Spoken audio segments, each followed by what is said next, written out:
Негизи динде акча чабуу боюнча болуп атат да. Бүгүн биз акча чабып кеткен жокпузбу? Алла разы болсун. Акча чабуу деген сөз, мисалы бул жакта мындай да айтылат.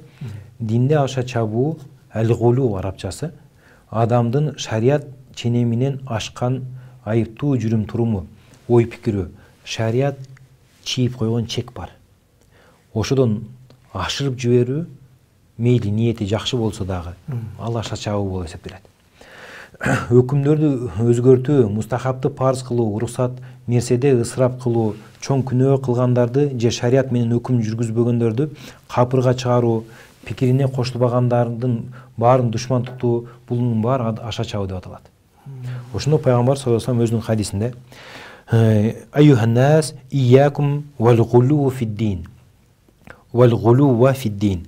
О адам баласы, эми мусулмандар, силер динде акча чабуудан сактангыла дейт.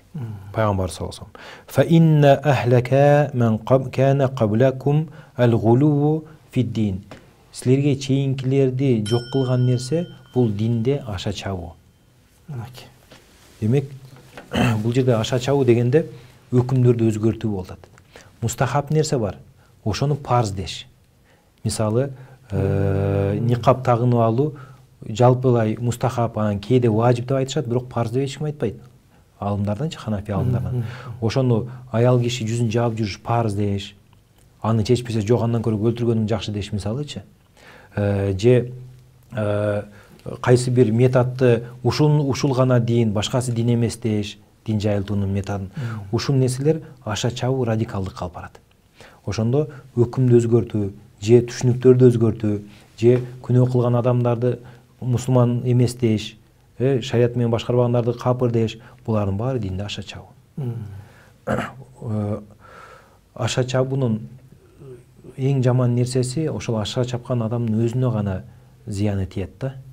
Мусулмандар азыр эсине келбесе, бул жерде кайра эле жанагы диндин атынан кайсы бир жамаат сүйлөп, кайсы бир жамаатка кандайдыр бир өмүлөр, мыйзамдар туура келбей калып атса, жалпы диндин атынан сүйлөп, бүт төңкөрүшкө алып барып, же кыргынга алып бара турган болсо, албетте бул эң чоң фитна.